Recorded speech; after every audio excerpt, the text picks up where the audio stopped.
Dimanche 1er octobre 2023. Thème: comment Dieu te trouvera-t-il? Bien-aimé dans le Seigneur, un papa demande à ses deux enfants un service. Il dit au premier: va travailler dans ma vigne. Et il lui répond effrontément: non, je ne veux pas. Puis après, il se reprend, il se répand et il prend la décision de partir travailler dans la vigne de son père. Ce papa dit au deuxième enfant: va travailler dans ma vigne. Il dit oui, mais il n'y va pas. Vous savez, il y a des foyers où entre le père et les enfants, c'est le fair play. Un enfant a le choix devant les instructions de son père et peut dire librement: papa, ce que tu me commandes là, je ne veux pas le faire. Il y a naturellement la manière de le dire. Dans ce genre de foyer, avant de commander quelque chose à un enfant, on dit d'abord s'il te plaît. Ou après avoir parlé à l'enfant, en lui demandant service, on dit s'il te plaît. S'il te plaît, est-ce que tu peux aller payer la facture d'eau? S'il te plaît, est-ce que tu peux aller balayer la cour? Mais il y a d'autres foyers où des papas sont durs, rigoureux, effrayants. Ils sont dictateurs, despotes à la limite, au point de faire de leurs désirs des ordres. Leurs paroles, leurs ordres, leurs instructions adressées à quiconque dans la famille ne sont pas négociables. Leurs instructions sont sans recours, c'est-à-dire immédiatement exécutoires. Plusieurs pères ont transformé leur foyer en un camp militaire où la règle sacrée est exécution avant réclamation. Mais Dieu notre Père, le Dieu de Jésus-Christ que nous servons, n'est pas comme ça. Il n'est pas comme ça. Ses instructions à l'endroit des humains ne sont pas péremptoires. Il ne fait pas du monde des humains un camp militaire. Il ne s'impose pas à nous. Il ne s'impose à personne. S'il le faisait, tout le mal qui sévit dans le monde depuis longtemps aurait pris fin. Ce n'est pas qu'il n'a pas le pouvoir de le faire. Il peut bien exiger, compte tenu de tout son pouvoir, de toute sa puissance, que ses ordres soient suivis à la lettre, sans murmure, mais il ne le fait pas. Il donne des instructions, des ordres, mais il nous laisse le choix d'agir en toute liberté, comme bon nous semble. C'est ce qu'on appelle en théologie le principe du libre arbitre. Dieu nous dit ce qui est bien. Il nous montre le bon chemin. Mais il nous donne l'entière liberté quant au choix que nous devons opérer. Dans une famille où le père est dur, quel est cet enfant d'une telle audace à qui son père demande de lui faire telle ou telle chose et il se lève et exprime ouvertement et gaillardement sa volonté en disant: papa, je ne veux pas. C'est un affront. Même si cet enfant doit se reprendre après, plusieurs papas diraient: j'en veux plus, montrant ainsi leur mécontentement.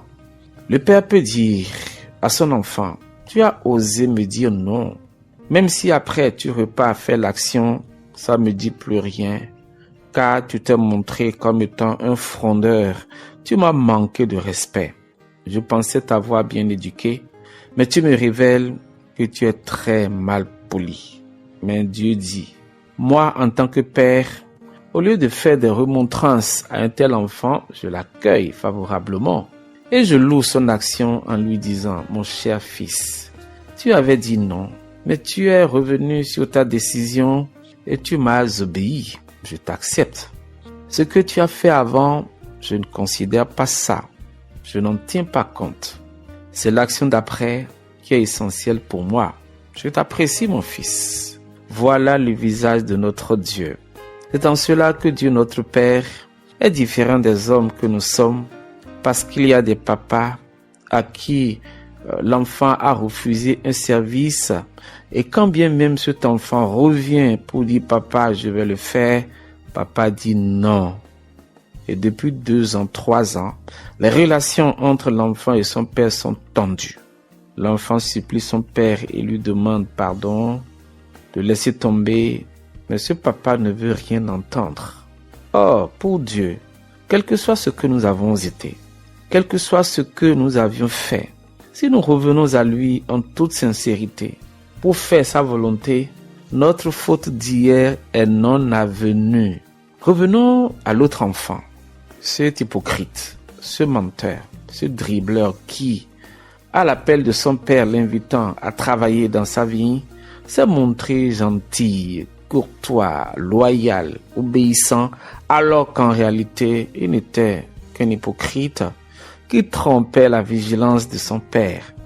Pendant que le père accueille favorablement celui qui a dit d'abord non et qui ensuite est parti travailler, il rejette catégoriquement, énergiquement, celui qui a dit mon père je le ferai, qui après a pris le chemin pour aller se balader, méprisant ainsi royalement les instructions de son père. Bien-aimé dans le Seigneur, qu'est-ce que le Seigneur vise à travers cette parabole des deux fils? Cette question nous amène à placer la parabole dans son contexte, en vue de son interprétation allégorique. À travers cette parabole, le Seigneur s'adresse à deux groupes. Le premier groupe est celui des pécheurs, des collecteurs d'impôts, des prostituées, des gens de mauvaise vie. Ce premier groupe est symbolisé par le premier fils. Ceux-là, au départ, n'étaient pas considérés comme des gens de l'Alliance. Ils étaient considérés comme des parias, des rejetés, des mécréants. Au début, ceux-là n'avaient pas fait la volonté de Dieu, mais les voilà en train de suivre le Seigneur Jésus-Christ après avoir entendu l'appel à la repentance. Ils se sont montrés obéissants et soumis. Jésus dit, comme ce premier fils qui au départ avait dit non et est reparti faire la volonté de Dieu, il les aime. Il les accueille dans le royaume. Le deuxième groupe, quant à lui, est celui des pharisiens, des sadducéens, des scribes symbolisés par le deuxième enfant. Au départ, ils ont été reçus dans l'alliance. Ils ont dit oui à Dieu. Mais après, n'ont plus fait sa volonté. Ils ont rejeté Jésus, l'envoyé du Père. Ils sont devenus hypocrites, faisant semblant d'obéir à la loi alors qu'ils sont dans la tromperie. Jésus leur dit, vous serez surpris de voir les prostituées, les collecteurs d'impôts, les pécheurs dans le royaume, tandis que vous qui vous appelez des privilégiés, des choisis, serez en train d'être rejetés. Le message est donc clair pour nous. Nous qui sommes dans la foi depuis longtemps, depuis notre enfance. Nous qui avons travaillé dur pour l'enracinement de la foi méthodiste, ici ou ailleurs, nous avons bien fait. Mais que cela ne soit d'aucun mérite pour nous. Le message veut dire, nous serons jugés en l'état. Cela veut dire quoi? Cela veut dire que nous serons jugés sur la base de ce que on nous voit faire, ce qu'on nous voit en train de faire, sur la base de ce que nous sommes à l'instant T.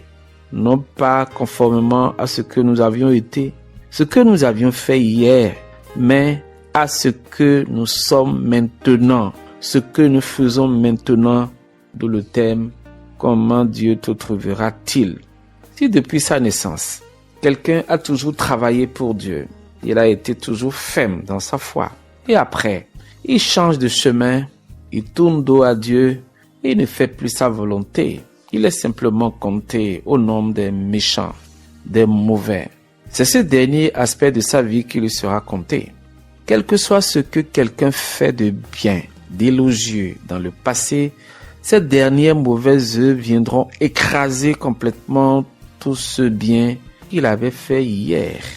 De la même manière, si quelqu'un dans le passé n'a fait que le mal, dans le meurtre, il est là, dans le vol, il est là, dans l'adultère, il est là, dans l'adoration des idoles, il est là, et qu'au dernier moment, il découvre la lumière glorieuse de Christ, il croit en lui, il fait sa volonté, c'est ce dernier aspect de sa vie qui lui sera compté. Ses bonnes actions, ses bonnes œuvres, sa foi en Christ, pendant ce laps de temps viendront écraser entièrement tout ce qu'il avait fait de mauvais dans sa vie d'hier. C'est comme ça que le Seigneur Dieu fonctionne. Dieu aime celui qui réfléchit à ses erreurs, à ses fautes et qui dit « Je me reprends, je regrette, pardonne-moi ». Est-ce que nous sommes capables, en tant que membres d'une même communauté, de nous dire l'un à l'autre « Écoute, ce qui s'est passé hier, c'est ma faute. J'ai tort, je regrette, pardonne-moi ». Un mari peut-il s'adresser à sa femme de cette manière? Écoute, maman chérie, cette dispute d'hier, c'est moi qui l'ai créée. J'ai tort, c'est ma faute. Pardonne-moi, je ne le ferai plus. Je ne recommencerai plus. Une femme à qui un homme dit ça, son amour sera multiplié par 10 pour cet homme. C'est valable aussi pour une telle confession d'une femme à son mari. Toujours dans ce sens, un pasteur d'une communauté, est-il capable de s'adresser aux fidèles de sa communauté en leur disant « Chers bien-aimés fidèles, tout ce qui se passe de mauvais au sein de notre communauté, j'en suis pour quelque chose, mea culpa, j'ai tort, pardonnez-moi. » Mais voilà, nous sommes souvent incapables de reconnaître nos fautes, incapables de reconnaître nos erreurs, quand bien même ces fautes sont visibles et crèvent l'œil. Nous cherchons toujours à nous justifier et c'est ce qui aggrave souvent nos crises internes. Mon frère, ma sœur, si tu es quelque part et tu fais ce qui est mal, dis à ceux-là que tu as offensés, j'ai tort, excusez-moi, pardonnez-moi. Quel que soit ce que vous êtes, quel que soit ce que tu es, ça ne t'enlève rien. Bien au contraire, ça t'élève. C'est très élégant. Mais si on t'accuse injustement, dis tout simplement ta vérité et tais-toi. Dieu s'occupera du reste. Jésus conclut la parabole des 2 fils en ces termes. Les publicains dont vous vous moquez là, les prostituées, les pécheurs, les gens de mauvaise vie que vous rejetez, vous serez surpris de les voir dans le royaume, car vous ne saurez pas à quel moment ils vont confesser leurs fautes, à quel moment ils vont se repentir pour venir à moi, comme le premier fils l'a fait en allant dans la vigne. Le Seigneur est clément et miséricordieux. Il nous donne toujours une autre chance. L'histoire du bon larron nous l'atteste clairement. Jésus dit au voleur en croix, qui a reconnu ses fautes, celui qui a tout le temps volé, il lui dit, aujourd'hui, tu seras avec moi au paradis. Ce que nous devons savoir est que le grand mal n'est pas de tomber, mais de ne pas pouvoir se relever. Le grand mal, c'est de continuer dans ses erreurs lorsqu'on tombe. Dans l'Ancien Testament, le prophète Ézéchiel a exprimé de manière explicite cette volonté du Seigneur en ces termes. Si le juste se détourne de sa justice comme l'iniquité, s'il imite toutes les abominations du méchant, vivra-t-il? Non. Toute sa justice sera oubliée parce qu'il s'est livré à l'iniquité et au péché. À cause de cela, il mourra. Par contre, si le méchant revient de sa méchanceté et pratique la droiture et la justice, il fera vivre son âme. Bien-aimés dans le Seigneur, par rapport à cela, qui sommes-nous pour juger les autres et prononcer des condamnations sur eux? Parce que selon nous, ils sont de gros pécheurs et Dieu les a déjà rejetés. Qui sommes-nous pour le faire? Qui peut juger de la culpabilité d'un homme, d'une femme? Il y a tant d'éléments dans un péché que l'on commet et c'est Dieu seul qui est souverain pour décider du salut et de la condamnation de quelqu'un. C'est chacun qui doit se poser cette question. Comment Dieu me trouvera-t-il? Cela veut dire que quel que soit le chemin que tu as pris, si tu estimes que tu es dans la bonne direction, ne dis pas que c'est fini. Ne pense pas que c'est acquis. On peut tomber à tout moment. Dans l'histoire, on a connu de grands saints qui sont tombés. Il y a l'humaine faiblesse. Nous sommes tous fragiles. Il faut donc persévérer. Il faut veiller. Il faut tenir bon. Rien n'est gagné à jamais.